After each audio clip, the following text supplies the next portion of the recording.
Have you ever imagined doctors, people who swore an oath to save lives, using their knowledge to inflict pain, mutilation, and death in the name of science? It sounds like the plot of a dark film, but it truly happened during World War II. While the world's attention was focused on the prosecution of Third Reich leaders, another trial, far less known, was taking place, hidden from the public eye. A courtroom where the crimes on trial were not only acts of war, but the very distortion of medicine itself. What you're about to discover may shock you, and perhaps even enrage you. Under the Nazi regime, medicine became a tool of oppression, torture, and genocide. Instead of healing, doctors actively participated in lethal experiments, forced sterilizations, and unspeakable human testing. In the name of science, innocent people were frozen alive, exposed to deadly diseases, deprived of oxygen, and mutilated without anesthesia. Even more disturbing, all of this was documented and defended by these professionals as if it were part of necessary scientific progress. Have you ever experienced that moment when you trust an authority, like a doctor, only to find that the truth behind the facade is darker than you ever imagined? What few people know is that these Nazi doctors did not completely escape justice. After the war ended, while high-ranking officials were being tried at the Nuremberg tribunal, a separate and still rarely discussed proceeding was launched against 23 doctors and scientists who had taken part in these atrocities, a real but almost secret trial where Nazi medicine itself stood accused, a trial that exposed unimaginable horrors and laid the foundation for what we now know as modern medical ethics. Stay with me until the end, because we're going to explore the hidden side of this story, the behind the scenes of the doctor's trial, the accusations, the shocking testimonies, and what led international justice to create a new code of conduct that still shapes modern medicine. The silence that surrounded this trial for decades was no accident. There were political, scientific, and strategic interests at play, and the truth, as you'll see, was deliberately suppressed. Now, take a deep breath, because what comes next will take you deep into the heart of this little-known courtroom, a place where not only the guilty were judged, but where the ethical limits of science were put on trial. This trial, though largely forgotten, exposed a deep wound in the history of humanity, the moment when science detaches from ethics and knowledge becomes a tool of destruction. The testimonies presented in that courtroom are as brutal as they are necessary to remember, not only for the victims who never got to tell their stories, but for all of us, who need to understand how far humanity can go when power is met with impunity. It's impossible not to feel shaken or outraged, imagining what those prisoners endured in the name of so-called scientific progress. And maybe you, sitting there on the other side of the screen, are also feeling something hard to put into words right now. If this subject resonates with you, leave a comment below sharing what struck you the most so far. Which part of this story impacted you the most? Your thoughts help build a space for collective reflection. And when you comment, you show that this content matters. And if you believe more people should have access to this kind of information, real stories that were almost erased from history, like this video. It's a simple gesture, but it makes a huge difference in how far this message reaches. Every like helps push this content forward and tells the platform this is something worth sharing. Oh, and if this kind of storytelling sparks something in you, if you feel this is a history that must continue to be told, subscribe to the channel. That way you'll stay close as we uncover more hidden truths behind the major events of World War II. Your presence here is what helps this channel grow and reach more people with the kind of content we rarely find in books, but that must never be forgotten. And now that we've entered the first echoes of this trial, it's time to understand how it was structured, who the defendants were, and what kind of defense they dared to present in the face of such horrific crimes. What makes it all even more disturbing is that these doctors didn't look like monsters at first glance. Many had studied at Germany's most prestigious universities, wore white lab coats, spoke calmly, and had complete command over their medical knowledge. They were respected. They were seen as experts. They had taken the famous Hippocratic Oath, swearing to protect life, relieve suffering, and never intentionally cause harm. But all it took was the right political context, a twisted ideology, and a sense of impunity for that oath to be completely erased. Behind the scenes of the war, clinics and laboratories turned into chambers of horror disguised as research centers. At the Dachau concentration camp, Prisoners were subjected to hypothermia tests to simulate the conditions Luftwaffe pilots would face if they crashed into icy waters. People were immersed in freezing tanks until they lost consciousness, all under the watchful eye of researchers who carefully recorded each reaction. In Auschwitz, Jewish women were sterilized with X-rays, without anesthesia, as part of a state-sponsored eugenics experiment. And at Ravensbrück, a camp exclusively for women, dozens of prisoners were deliberately mutilated to test infection treatment methods. The most unsettling part is realizing that none of this was done in secret. There were official orders, protocols, reports. It was a structured system legitimized by authority, where ethics were replaced with efficiency. The scientific mind, when corrupted by extremist ideologies, can become a weapon of devastating power. It's no exaggeration to say that in this scenario, medicine was used to enforce the Nazi ideals of purity, usefulness, and control. The hidden truth behind these acts lies in the cold precision with which they were carried out, not driven by sadism, but by conviction. These doctors believed they were part of something grand, a mission to improve humanity, even if that meant sacrificing those deemed impure, weak, or useless. And this mindset, fueled by a deliberate distortion of the value of life, infected universities, research centers, and even medical schools. What begins as a seemingly harmless decision, like accepting a policy of forced sterilization, can end in deadly experiments justified by pseudoscience. Now I want to go even deeper, because understanding this ethical collapse requires looking beyond historical facts. It's about seeing how value manipulation and the dehumanization of others created fertile ground for atrocities legitimized by experts. When a doctor starts seeing their patient as a number, a statistic, or a research subject, they disconnect from what makes them human. And that process didn't happen overnight. It was gradual, subtle, silent, an ethical slide that turned into an avalanche of cruelty. The most terrifying part: many of these doctors kept practicing even after the regime collapsed. Some were absorbed into secret programs by Allied powers, thanks to the knowledge they had gained in the field. Others fled, assumed new identities, and escaped any form of justice. That raises a profound question about how the decisions of one era can poison the morality of future generations, and how science, when separated from empathy and responsibility, can become something truly dangerous. Leave a comment. After hearing all this, do you believe science can be dangerous in the wrong hands? In the next part, we're going to reveal the names behind these acts, the faces behind the white coats, and the details of the tribunal that finally brought them to justice. When World War II came to an end, and the images from the concentration camps began to circulate around the world, the horror became impossible to ignore.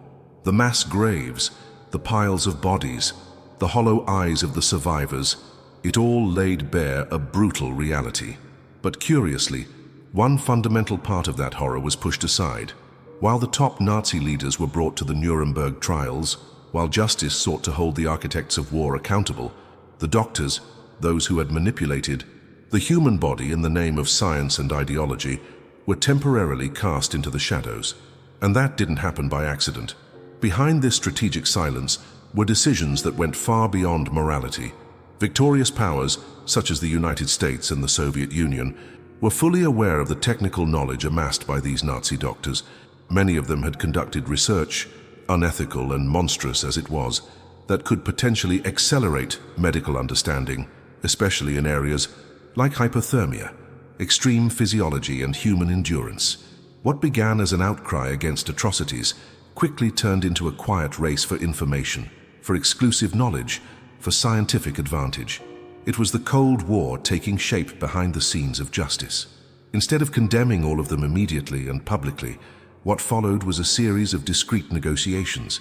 Some doctors were secretly recruited into military and scientific projects abroad. Others mysteriously vanished before they could be arrested. And some, even after being tried, had their sentences reduced or overturned over time. The hidden truth behind these arrangements was simple and uncomfortable. Science, even when built upon suffering, was still considered too valuable to discard.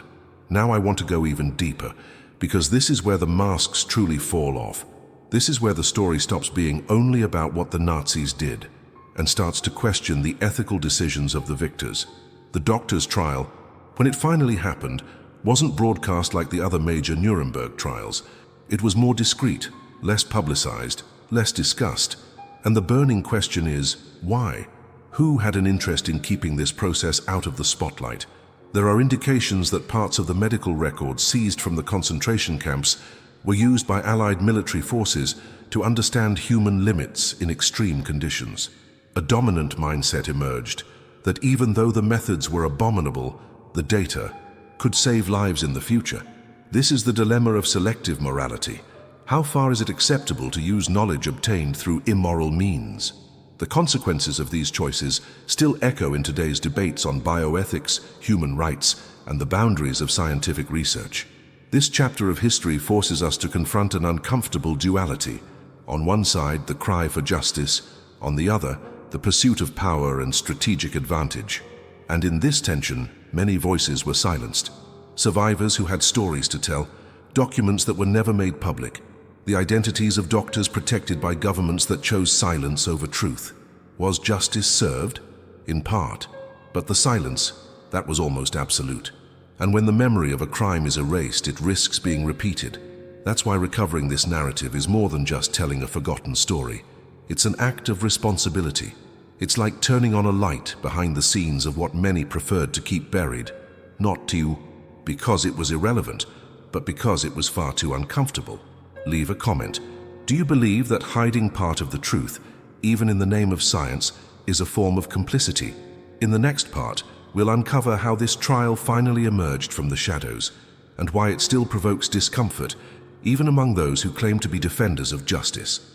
In the months following the end of the war, the world witnessed, for the first time in history, a global effort to hold political and military leaders accountable for crimes against humanity. The Nuremberg Tribunal became a symbol of international justice and the hope that atrocities like those committed by the Nazi regime would never happen again. In the main courtroom sat names like Hermann Göring, Rudolf Hess, and other top figures of the Third Reich. The trial was broadcast, documented, debated. It was visible. It was an event. But while the spotlight illuminated these public figures, another courtroom, less prestigious, was quietly being prepared. A parallel tribunal, unknown to most people, was being formed with a specific purpose: to try the doctors and scientists who had turned medicine into a tool of destruction.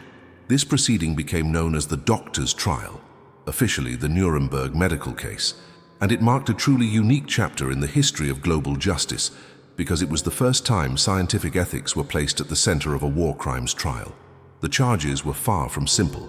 It wasn't just about killing. It was about how these doctors killed, about the methods they chose, the justifications they gave, the boundaries they crossed without hesitation. For the first time, a court had to confront the reality that these crimes were not committed out of pure hatred or military orders, but through rational decisions based on protocols and allegedly scientific goals.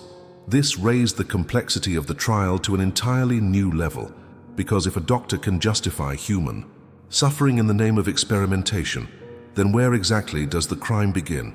Now I want to go even deeper, because the setting of this trial was not just legal, it was symbolic.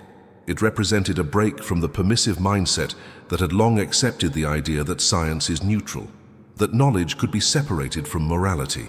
From that moment forward, the world had to face an uncomfortable revelation. Not every advancement is progress, and not every experiment is justified. When human dignity is removed from the equation, what remains is cruelty disguised as curiosity.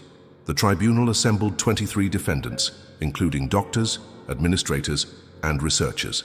They were charged with war crimes, crimes against humanity, and participation in conspiracies to commit those crimes. The prosecution presented staggering evidence: reports, photographs, survivor testimonies, and meticulous records kept by the accused themselves. Documents detailing how many people died from lethal injections, how many were forced into extreme endurance tests, how many children were used as test subjects.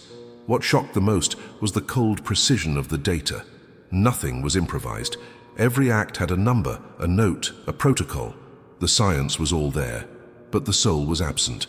It was in this courtroom that the world saw for the first time how far a mindset can go when it replaces empathy with efficiency, ethics with technique, life with statistics. And the impact was devastating. The structure of the trial revealed another point of tension. Though it took place under the umbrella of Nuremberg, the doctors' trial never received the same media coverage or historical reverence. Why have so many people never heard of it? Why was it separated from the main proceedings? Some say it was to protect strategic alliances. Others believe the content was too sensitive. And there are those who argue that the scientific world itself wasn't yet ready to face the full depth of what had occurred. But one thing is undeniable. This tribunal exposed something far greater than isolated crimes. It forced humanity to rebuild the foundation of science on responsibility, compassion, and non-negotiable moral limits. And that is exactly why this trial, though so rarely discussed, changed the course of history. Leave a comment. If this trial had been made as public as the others, do you think the world would have reacted differently? There is still much to uncover about who these doctors were, what they claimed in their defense, and how they tried to justify the unjustifiable, before a tribunal that, more than seeking condemnation, wanted to understand what led educated men to cross the boundaries of humanity. Among the 23 names seated in the defendant's box were individuals who, not long before, had been respected figures within Germany's scientific community. Men with academic titles, published research, and prestigious positions at universities and research institutes. But in that courtroom, they weren't seen as scientists. They were seen as direct accomplices in a death machine disguised as medical research. The most well-known among them was Karl Brandt, Hitler's personal physician and a central figure in the forced euthanasia program known as Action T4, a program that eliminated people with physical and mental disabilities under the justification of relieving suffering, but whose true purpose was to purify society. Alongside him were names like Victor Brack, who coordinated mass sterilization logistics, Herta Oberhäuser, one of the few women on trial, known for injecting toxic substances into children and testing healing on deliberately infected wounds, and Siegfried Ruff, directly involved in decompression and freezing experiments on prisoners.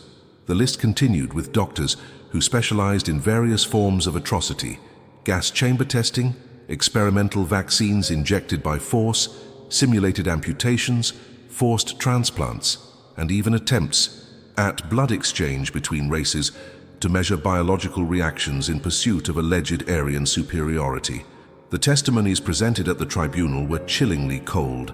At Dachau, prisoners were submerged in ice-cold water for hours just to determine the precise temperature at which the human body loses consciousness. Others were placed in low-pressure chambers until their lungs exploded, all in the name of flight research. In Auschwitz, Jewish twins were subjected to surgical procedures without anesthesia, solely to compare physiological responses. And perhaps most shocking, many of the accused claimed they saw no ethical issue, stating they were simply following orders or conducting valuable scientific work. Now I want to go even deeper, because this point reveals something beyond physical barbarity. It forces us to confront a mindset that justifies the absurd as method. This wasn't just fanaticism or isolated cruelty. It was a rationalized system, structured and driven by clear objectives. When a group of experts begins to believe that human life can be ranked, that some bodies are more disposable than others, it creates the ideal conditions for these atrocities to become routine. It is the banality of evil, the transformation of pain into data, suffering into charts, human beings into experiments. During the trial, some defense arguments went so far as to claim that the methods used weren't all that different from those practiced by the Allies in the past, such as experiments conducted on black populations in the United States. And in doing so, another uncomfortable truth was exposed. The line between science and perversion is far thinner than we often believe, especially when crossed by ideological, military, or economic interests. The decisions made by these doctors didn't come out of nowhere. They were the result of a formation that, over time, stripped away layer after layer of empathy until only cold technique remained. And this is where the lasting impact of this trial truly lies. It didn't just convict individuals, it exposed an entire culture of thought, a logic of power that corrupts ethics in the name of efficiency, that replaces principles with statistics, that masks violence in technical language. What was being judged here wasn't only what these doctors did, but what they came to believe was normal. And that may be the most disturbing realization of this entire journey. Leave a comment. After hearing these details, do you believe that knowledge without conscience can be as dangerous as a weapon? There's still much to uncover about the strategies these defendants used to justify the unjustifiable, and how the prosecution's response forever changed the way we understand medical ethics. During the trial, once the evidence had been presented and the documented horror seemed undeniable, came the most unexpected moment. The defense, the justification used by most of the accused, was neither remorse nor denial. Many of them didn't even try to hide what they had done. On the contrary, they claimed with conviction that they had acted correctly within a scientific and medical context. The most repeated phrase among them in different forms was a single idea: we did it for the good of science. And it was precisely this response that stunned everyone in the courtroom. These doctors, who had frozen prisoners alive, infected children with deadly bacteria, and sterilized women without anesthesia, didn't see their actions as crimes. They saw themselves as pioneers, researchers who, in their own words, were advancing human knowledge and contributing to the medicine of future generations. This mindset revealed something even more dangerous than the experiments themselves: the collapse of moral conscience beneath the armor of scientific rationalization. They argued they were simply following orders, obeying the state, and in many cases claimed their experiments were comparable to those conducted by the Allies in military contexts. One of their coldest arguments was that American soldiers were subjected to physical and psychological endurance tests during training, and that what the Nazis did was simply a more advanced version of those experiments, with greater control over variables. Now I want to go even deeper, because here we face one of the most complex dilemmas in modern history. How far can science go when it disconnects from empathy? Where is the line between discovery and dehumanization? The doctor's defense forces us to reflect on the kind of mentality that can emerge when technique overtakes ethics, when the outcome becomes more important than human dignity. And this logic, as absurd as it may sound, didn't vanish with the end of the war. It still exists, in unregulated laboratories, in authoritarian regimes, in the darker corners of the scientific industry. In the courtroom, American doctors called as expert witnesses strongly countered these arguments. One of them, Colonel Leo Alexander, stated, "Any experiment involving human beings without their free and informed consent is by definition unethical, regardless of the expected outcomes." That statement would become the foundation for the creation of the Nuremberg Code, which emerged directly from this trial, a set of principles that, for the first time, formally established that science needs limits and that individual consent is sacred. The impact of these declarations was devastating to the defense's narrative. They clearly and authoritatively revealed that progress does not justify cruelty, that medical advancement, when built on pain, is not advancement, it is regression, and that no matter how many discoveries an experiment might produce, if it is built upon deliberate human suffering, it can never be legitimate. The tribunal found itself at a historical crossroads. On one side, the opportunity to inaugurate a new era of scientific ethics. On the other, the risk of relativizing the means in the name of the ends. And this part of the journey isn't just about the past. It directly touches how we view the decisions we make today. In times when technology advances faster than our ability to regulate it, when the pursuit of results is relentless, this story reminds us of something essential. The true value of knowledge is not in its utility, but in the conscience with which it is created. Leave a comment. Do you believe knowledge can be used as an excuse to cross ethical boundaries? The next steps in this trial were about more than punishment. They sparked a transformation that would shape the course of medicine, law, and even the very notion of humanity in the decades to come.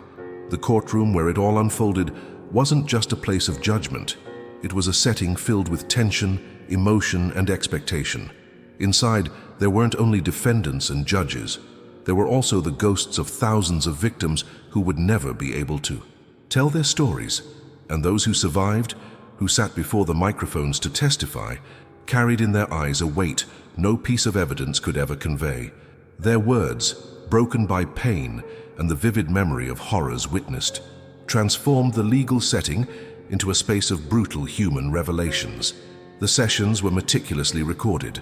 The prosecution presented photographs of frozen bodies, medical records written with disturbing precision, logs of experiments carried out in real time inside the concentration camps, pages and pages of reports that read more like scientific torture manuals, charts measuring pain, time of endurance before death, infection rates, healing time for open wounds. Everything calculated as if suffering had measurable value. And at the center of these documents, the victims' names, not as people but as identification numbers, reduced to the status of test objects. But the real impact didn't come from the paperwork. It came from the voices like that, of a Polish woman who was subjected to repeated surgeries without anesthesia, so doctors could study tissue regeneration, or a Czech man, a political prisoner, placed in a vacuum chamber until he lost consciousness, surviving by miracle, only to be used again the next day. These testimonies shook even the most seasoned members of the court. Judges and officials, used to the weight of words, couldn't hide their shock at what they heard. At times, the courtroom's complete silence said more than any legal statement could. Now I want to go even deeper, because what these testimonies triggered was more than outrage. It was confrontation, a direct clash between two worldviews. On one side, a soulless science, driven by technical objectives and dehumanized logic. On the other, the intrinsic value of life as a non-negotiable principle. And this clash wasn't limited to speeches. It manifested in the stares, in the dramatic pauses between questions, in the moments when the formal language of the courtroom couldn't contain the emotional weight of what was being revealed. In many sessions, the defendants remained cold. Some showed no sign of remorse. When confronted with photos of victims or the cries of witnesses recalling procedures, they kept rigid expressions, as if listening to a technical report about how a machine works. Others, however, began to crack. One doctor, upon hearing the name of a 7-year-old girl who died during one of his phenol injection experiments, broke, down in tears, not from guilt, as he later claimed, but from psychological pressure in the courtroom. This disconnection from human reality seemed ingrained in their training, as if they had been taught to suppress all traces of empathy in the name of efficiency. And this is where the trial revealed more than just guilty individuals. It exposed a mindset, a model of thought that normalizes brutality when it is wrapped in logic. And that, perhaps, is one of the most important revelations of this entire journey. Evil doesn't always appear with a twisted, monstrous face. Sometimes it wears a lab coat, speaks in technical jargon, and carries a notebook. Sometimes it hides behind terms like advancement, protocol, genetic improvement, or national interest. The courtroom gradually became the stage for something greater than individual condemnation. It became an uncomfortable mirror, reflecting how far humanity can go when it chooses to sacrifice principles in the name of progress. The doctor's trial wasn't just a legal moment. It was a historical rupture, a turning point in what it means to do science with purpose, but also with conscience. And it changed the way the world would come to view research, consent, responsibility, and the relationship between power and knowledge. Leave a comment. Do you believe silence can be just as cruel as the actions of the guilty? Because there's still one final and decisive chapter in this story, and it shows how the justice system didn't just punish, but triggered a transformation that still echoes today in every field where science and humanity intersect. When the trial finally reached its end, the world waited for justice. Every horror had been exposed, the evidence presented with surgical coldness, and the testimonies etched into the memory of all who witnessed the sessions. The International Tribunal now had the chance to make a definitive statement to show that no lab coat, diploma, or research facility could shield crimes against humanity from consequences. But when the sentences were read aloud, the reaction was far from unanimous. For some, there was relief. For many others, indignation. Out of the 23 people indicted, only 7 were sentenced to death. Among them was Karl Brandt, Hitler's personal physician and the architect of the mass euthanasia program known as Action T4. His execution was seen as symbolic, proof that not even the highest ranks were immune.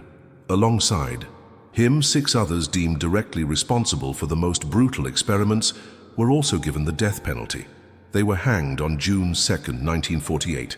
However, the majority received prison sentences, some lengthy, others surprisingly light, considering the crimes described. Herta Oberhäuser, the only woman on trial, known for conducting forced infection tests on children and performing amputations without anesthesia, was sentenced to just 20 years and was released after a little over 5. She returned to practicing medicine in West Germany and only lost her license after public protests years later. Other doctors, despite being directly involved in experiments involving freezing, sterilization, and gas testing, received 10 or 15-year sentences, many of which were never fully served. 3 defendants were acquitted altogether. The court's reasoning in those cases was lack of direct evidence or following superior orders, a rationale that created a dangerous loophole in defining individual responsibility during wartime. Now I want to go even deeper, because the truth is these sentences exposed a fracture within the very idea of justice itself. How do you measure the pain of thousands with years in prison? How do you balance legality and morality when the crimes in question involve the destruction of human bodies and minds in the name of a twisted ideology? The feeling of impunity lingered over the courtroom like a heavy fog. Many walked away believing that, despite the convictions, the trial had not been firm enough in the face of such crimes. Behind the scenes, rumors emerged that political and strategic interests influenced the more lenient sentences. The Cold War was already taking shape, and some of these doctors held knowledge deemed valuable by the powers now locked in global competition. There are records of negotiations, unofficial deals, and even external pressure placed on the court. The impact of this was profound. It revealed that, even in the face of absolute horror, there was still room for compromise. Was justice served? Partially, perhaps, but it didn't reach all the victims, and it didn't touch all the perpetrators. For many survivors, and those who followed the trial closely, the prevailing sentiment was that the scales of justice, no matter how hard they tried, could never balance against such inhumanity. Some families never learned the name of the doctor who destroyed their children. Others watched those responsible return to normal life, disturbingly untouched. And that brings us to a deeper reflection. Is justice alone enough to heal a collective wound like this? Or do we also need memory, ongoing responsibility, and constant ethical vigilance to ensure nothing like this ever happens again? Because when the response to cruelty is diluted, it doesn't educate, it only feeds forgetfulness. Leave a comment. After learning about these sentences, do you believe delayed and incomplete justice is still justice? There is a powerful reason why the world must never forget this trial, because from it emerged something that went far beyond the courtroom.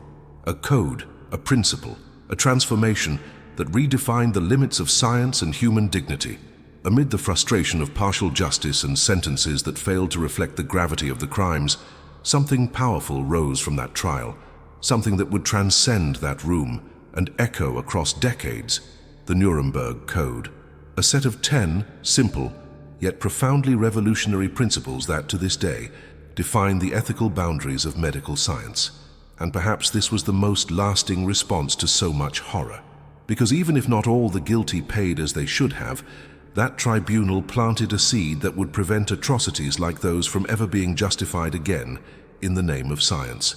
The code was born from the urgent need to clearly define what can and cannot be done in human research. It starts from one central and non-negotiable point. The voluntary consent of the individual is absolutely essential. No manipulation, no coercion, no deception.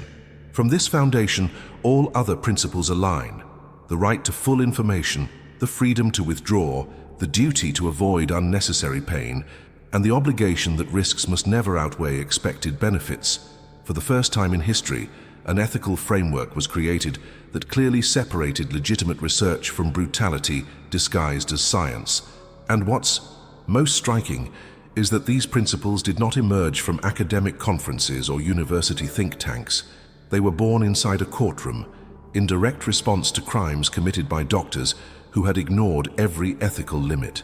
The impact was so significant that just a few years later, the Nuremberg Code became a reference for all clinical research worldwide, including in countries that had previously operated without any ethical oversight.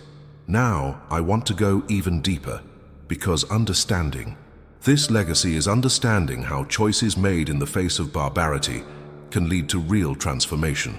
The Nuremberg Code is not just a historical document. It shaped the mindset of generations of healthcare professionals. It became the foundation for international treaties, human rights policies, and regulations that protect people everywhere from being used as test subjects without consent. And more than that, it highlighted something that scientific progress alone can never guarantee: conscience. Today, every time a volunteer signs a consent form for a clinical trial, they are protected by this legacy. Every time a doctor refuses to perform an experimental procedure without ethical approval, they are following in the footsteps of that judgment. Every time a university suspends a project due to safety concerns, it is silently declaring that it has learned from the past. But despite all this progress, the challenge remains, because technological advancement never stops, and, with it, new ethical frontiers continue to emerge. Artificial intelligence in healthcare, genetic manipulation, biotechnological experiments on humans, all of this forces us to constantly remember where we came from. That science must indeed continue to move forward, but never at the cost of human dignity. The Nuremberg Code, therefore, is not a final answer. It is a reminder, a warning, a light shining on the darkness of an era when knowledge was used to wound instead of heal. What's most remarkable is understanding that this legacy only exists because someone had the courage to expose the unacceptable, because victims chose to speak, because testimonies were heard, because even amid political pressure and silent interests, there were those who chose to forever record the line that must never be crossed. And that decision, made over 75 years ago, still protects lives not yet born. Leave a comment. Do you believe that this code, born from horror, is still respected in today's world? Because the final step in this journey reveals a hard truth. Even with all the safeguards created, the past still tries to repeat itself whenever humanity forgets what it once swore never to tolerate again. As much as the doctor's trial marked a turning point in the history of modern ethics, it remains largely unspoken today. You'll rarely find its name highlighted in school textbooks, and you almost never see it featured in popular documentaries about World War II. The images of concentration camps are known worldwide. The Nuremberg speeches were preserved on film, but this chapter, so crucial, so impactful, remains on the margins. And that leads us to an uncomfortable question. Why do so few people even know this trial happened? The answer may lie in the discomfort it provokes, not just because of the horrors revealed, but because it forces us to look inward, at the very institutions we are taught to trust: science, medicine, the moral authority of professionals. It's easier to blame generals and politicians. It's simpler to believe that evil wears a uniform, shouts orders, and speaks with rage. But when the executioner wears a white coat, carries a stethoscope, and speaks with clinical vocabulary, the narrative shifts. And with it, our resistance to accepting that evil can also be methodical, educated, and seemingly rational. Now I want to go even deeper, because the omission of this story is not accidental. It reveals a pattern. In many cases, things are not forgotten because they're unimportant, but because they're too uncomfortable. The doctor's trial exposed the complicity of science with authoritarian regimes, revealed how progress can be corrupted, and laid bare how easily humanity justifies the unacceptable when interests are involved. And this kind of truth rarely fits into official narratives. There's also another factor: the political pragmatism of the post-war era. Many of the Nazi medical records were absorbed, studied, and even used by scientists from the Allied countries. Projects like Operation Paperclip in the United States recruited dozens of former Nazis to collaborate on military and technological programs. The focus quickly shifted from punishment to the utility of the knowledge gained, even if that knowledge was soaked in blood. To openly mention the doctor's trial would, in a way, mean admitting that parts of the modern world were rebuilt using knowledge obtained through human suffering. And there's yet another layer: our collective difficulty as a society to sustain the memory of what deeply shames us. It's far more comfortable to celebrate the Allies' victory and condemn the horrors of the Holocaust than to dig into the ethical failures behind the scenes of science. The doctor's trial wasn't just about Nazi atrocities, it was a mirror reflecting the moral fragility of science when it becomes detached from empathy and conscience. This historical omission carries a high cost, because forgetting does not erase the past, it repeats it. In different parts of the world today, people are still used as test subjects without consent. Clinical trials are still rushed forward, bypassing ethical principles.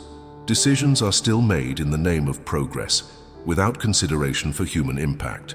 And when we fail to remember what happened in Nuremberg, we risk believing these practices are things of the past, things that no longer concern us. That's why telling this story matters, not just to honor the victims, but to keep alive a warning that remains necessary. The line between progress and perversion still exists, and it only stays visible when we are constantly reminded of where it was once crossed. Leave a comment. Why do you think this trial is almost never mentioned in history books? Because when collective memory fails, forgetfulness creates space for the same darkness to return, perhaps with new language, a different appearance, but with the same disregard for human dignity. If you've made it this far, you already know this story goes far beyond a forgotten trial.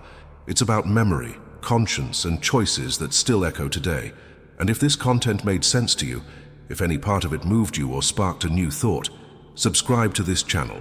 We're building a space for those who want to understand the past without filters and reflect on how deeply it still shapes our present. Drop the word justice in the comments, just so I know you stayed with me through this entire journey. It's always powerful to see who's really walking alongside us in these kinds of conversations. And if at any point this video helped you see things from a different perspective, hit that like button. It helps keep this exchange alive and truly meaningful. There's a video right here that expands on this topic and dives even deeper into the hidden layers of history. Click it and come with me. This conversation is only just beginning.